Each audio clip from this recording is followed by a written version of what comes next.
Since the Phase 3 announcement, we've had tons of information drop about what is to be expected with the patch on April 4th. With each passing phase, we're getting closer to our class's full toolkit of abilities through runes, and we've already seen both new class identities and existing specs come so far, and it's going to be super exciting to see how things play out during the future of the season. Today though, we're going to be delving into the realm of data mining to check out what runes have been found for Phase 3, and trying to make some guesses about which classes or specs will be gaining the most from this update. These very well may not end up being the best specs by any stretch of the imagination, but they're just ones which I think are set to improve. Of course, word of warning as per usual, data mining isn't final, there can always be buffs and nerfs, and if you don't want spoilers for the upcoming content in terms of the runes, this may not be the video for you. For everyone else, however, let's check out the runes and see which specs I reckon are going to be the biggest winners in Phase 3. Now, I was hoping last phase that the new runes would bridge the gap towards making Rogue feel as though it's a more desirable option, and whilst there were improvements in some ways, I've often heard this phase that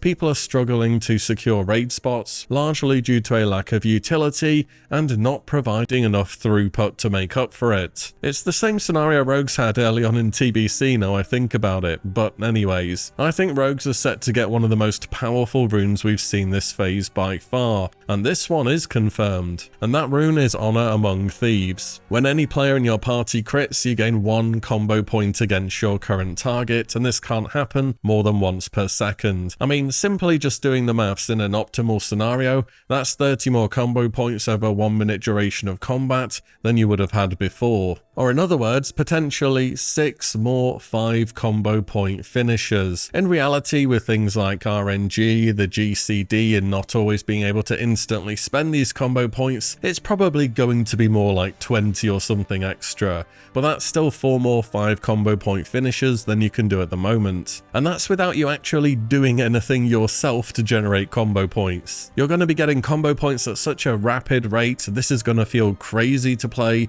both for tank and DPS. DPS rogues are also getting Carnage, which makes targets afflicted by one of your bleeds take 20% more damage from abilities. Between Garrote and throwing on a Rupture thanks to your newfound combo point generation, this is not going to be hard to keep active, but I think Tank Rogue stands to gain the most here. On top of Honor Among Thieves, they can take Unfair Advantage, which instantly strikes back at a target for 100% main hand weapon damage when you dodge, every 1 second. I've put together an example type build here. It's not going to be perfect, but it's just to show you what I'm talking about. Thanks to Honor Among Thieves, you may also be able to move away from Mutilate as a combo point generator. This opens up the possibility to go back to Saber Slash alongside having a very slow main hand weapon. Then you can benefit from the likes of Wind Fury, Sword Spec, and Unfair Advantage. I still think Mutilate might be a bit too good, but this should work in theory. Now you may have also noticed I've taken improved exposed armor in the assassination tree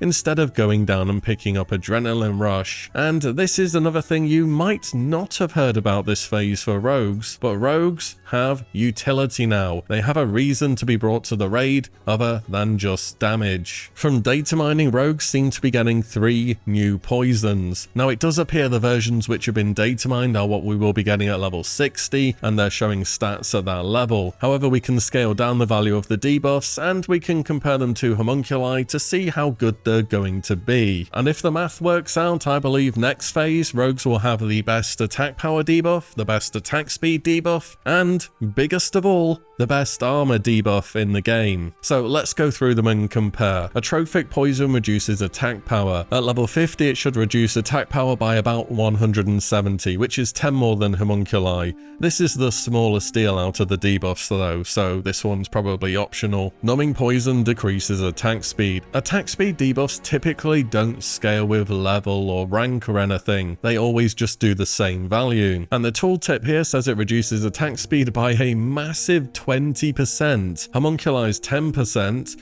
and the other best option is a warrior running the Furious Thunder rune, which would be 16%. So if there's a really hard-hitting melee boss, this poison will be a big deal, assuming it is 20% at level 50 that is. But here's the biggest one, it's called Sebaceous Poison, at least I think that's how you say it. At level 50 it should reduce the target's armor by around 1,400. Rough estimate there, but it also benefits from improved exposed armor, so you multiply that value by 1.5 and that's a 2,100 armor reduction debuff. Homunculi at 50 should be 1,900. So rogues, numbing and sebaceous poison, and that's your raid spot secured pretty much. Everyone will want to bring this. But of course using poisons on your main hand and offhand means you won't get instant poison anymore from Deadly Brew, and you have to spec into improved exposed armor. A small price to pay for an invite though, surely. Next up is another class I had which I expected to see big improvements from phase 1 to 2, and they're making a comeback, so I think they're going to be great in phase 3 as well, and that's the Elemental Shaman. I do think their WoW Shaman spikes super hard at level 40 because of their talent tree, and there will be less power coming from talents moving forwards, so the new runes they're going to be getting are going to have to be good.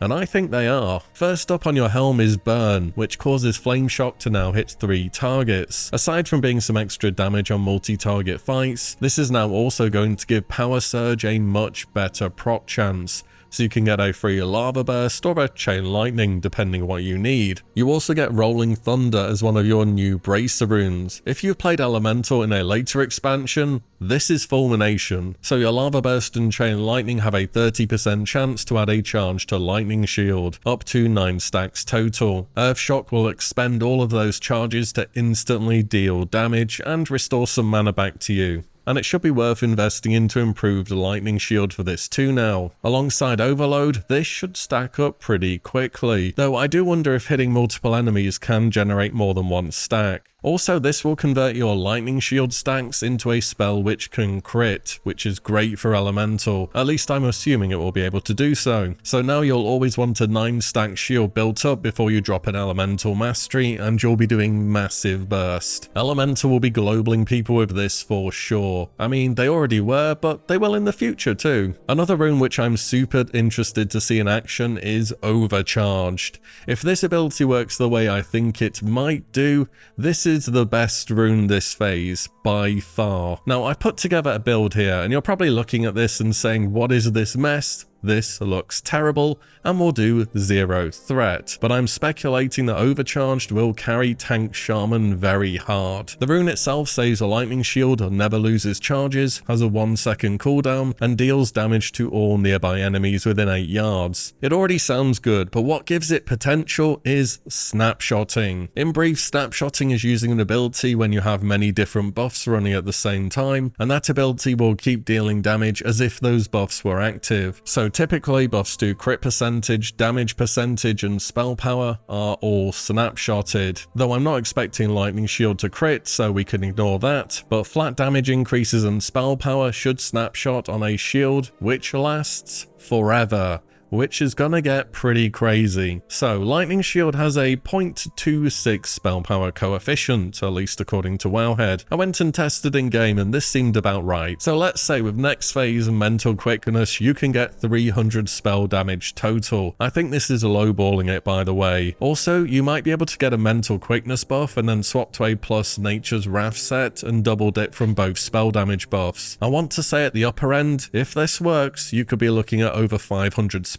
power. Anyways, Lightning Shield rank 6 does 154 damage by default. If we snapshotted 300 spell power, that'll add 78 damage per tick. So we're already up to 232 damage to everything around you every 1 second. This is getting pretty insane now. But then we get the flat percentage damage increases. So we add on 10% from Dark Moon Fair, 15% from Talented Lightning Shield. This probably only affects the base damage, not the total damage. I haven't tested this, but we'll just say that for the time being. And we add on 20% spell damage from Power Infusion, and suddenly our Lightning Shield is doing 336 damage to everything around you every 1 second with an infinite duration. This kind of goes without saying would be extremely overpowered. That's just over 10,000 damage to everything within 8 yards of you just for existing over a minute. This is why I put such a weird looking build together which takes all the utility stuff. I think Lightning Shield has has the potential to hard carry tank Shaman. And imagine Shaman tanks in dungeons or just on AoE gold farming. They're going to be absolutely S+ tier. Priests can start selling PI snapshot in Orgrimmar like they're mages for portals or something. We'll see how this ability plays out. Maybe I'm wildly overestimating it, but this could be a big deal for Shamans. Next up, I have Affliction Warlocks. So if you didn't know, Destruction, and specifically Lake of Fire, is getting nerfed or changed depending how you look at it. Now you have to fully channel Rain of Fire to get a 50% damage debuff on enemies. There's still other good rune options, but this change may open up people to consider Affliction a little bit more. Here's our talents, pretty much taking all the key damage over time improving effects in the Affliction tree, and notably we're going to be using Drain Life as our filler spell because I'm going with what I believe is the intended way to play the spec. On our head rune we of course have Pandemic. This is going to make our dots crit and is a big deal. This rune alone opens up Affliction as a consideration in PvE. On the wrist we have Unstable Affliction, a powerful damage over time effect which deals damage and gives Affliction's dots some dispel protection in PvP, and it should have good base damage and a low mana cost if it's anything like runes usually are. I've gone with Soul Siphon for the Drain Life filler here, though to be honest, I think improved Shadow Bolt is going to be better, because when Shadow Bolt crits with that talent, targets take 20% more shadow damage, and that debuff isn't consumed by dots. If Soul Siphon made Nightfall procs improve Drain Life in some way, such as reducing its cast time by 50%, or making it hit all nearby targets for half damage or something, that would go a long way to help this rune. But it'll be worth a go either way, we'll see how it plays out. I just hope fights last long enough for dots to feel impactful. You'll also be able to put together a functional Nightfall Ruin spec at level 50 that you could have as your off spec for dungeons or trash. This is going to be very good on AoE. When you're dealing lots of damage, Grimoire of Synergy should have a good proc rate, and that's going to be a 25% damage buff on your pet. It's also very important to know which version of Felguard we're getting. It's already going to be the best demon for Grimoire of Synergy because it just attacks more than other demons, so it has more chance to proc it. But if for example we get the Cataclysm version of Felguard which has Fellstorm, which is just Blade Storm but on your Felguard, then that is going to basically guarantee proc it. That would be incredible, but from the data mining I can't tell which version we have yet, so we'll have to wait and see, but locks overall are looking pretty great. Next up I have the Marksmanship Hunter. So hunters who enjoyed that typical traditional ranged playstyle found themselves lacking behind their new melee identity in phase 2. Is this gonna change in phase 3? Yeah, probably not, but at least marksmanship's getting cool stuff either way, so let's check that out. So here's the talent tree and runes I put together. On the head we're taking Lock and Load. This makes it so your next shot is free and doesn't incur a cooldown whenever a trap is triggered. Of course we're gonna need Trap Launcher alongside that, and to weave in different traps around our big shot cooldowns. On our wrists we have Focus Fire, which is kind of just 15% more ranged attack speed. Just make sure you have a slow weapon this phase, because we're trying to take steady shot here too, and that's been buffed to 75% weapon damage, and you're gonna need to weave that in around auto attacks. By the looks of it, sniper training is also getting a mini rework. Now you get 2% crit when you haven't moved for the last 2 seconds, stacking every second up to 5 times, but when you move you lose 1 stack per second, so it's less all or nothing and should just generally be better to use now. True Shot Aura is also just straight up being buffed, and it will now give the hunter additional ranged attack power corresponding to the rank you have. So at level 50 it's going to give 75 attack power to all party members and an additional 75 ranged attack power to the hunter as well. I have to say I'm not sure how you fit Aim Shot into the rotation still. It feels as though we need a rune to make it a bit more usable or to just reduce the cast time or something. Either way, marksmanship is seeing improvements. Hopefully the ranged hunter enjoyers find it playable. Last but not least, we have Warrior. So just so you know, I spent a while messing around trying to find a way that Gladiator stance will be playable in PvE, and I came up with nothing. I just don't see this spec doing damage. There needs to be a short cooldown ability which deals damage that scales with how good your shield is on a rune or something. But next phase, I think arms is going to keep getting better and better, and that's good because it's already doing well in raid and it's okay in PvP as long as you're not getting one shot, that is. Our new runes on the helm will be Taste for Blood. This makes it so your rend can proc overpower once per 6 seconds, and we also take Wrecking Crew on your bracers.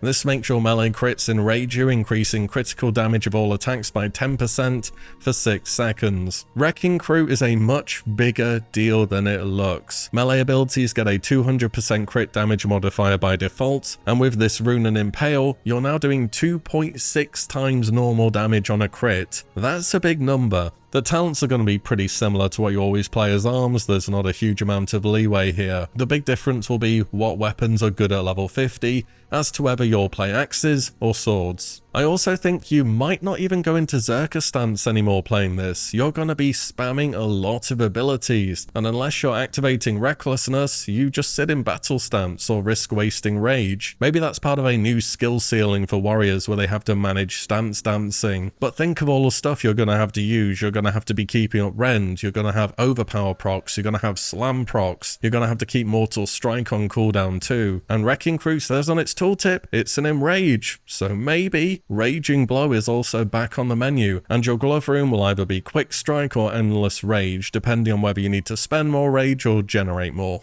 This sounds pretty great overall for arms warriors though, and as a general point, I don't think Blizz are going to put as much armor on bosses after how Phase 2 and Gnomeregan went, so maybe warriors are really back in Phase 3. But those are just a few of my picks for the most interesting class and specs heading into Phase 3. Definitely let me know what you're playing, whether you think any of these will work out, and what you're looking forwards to trying in the comments down below. And, as always, thank you all so much for watching and listening in, and I'll see you all on the next one very soon.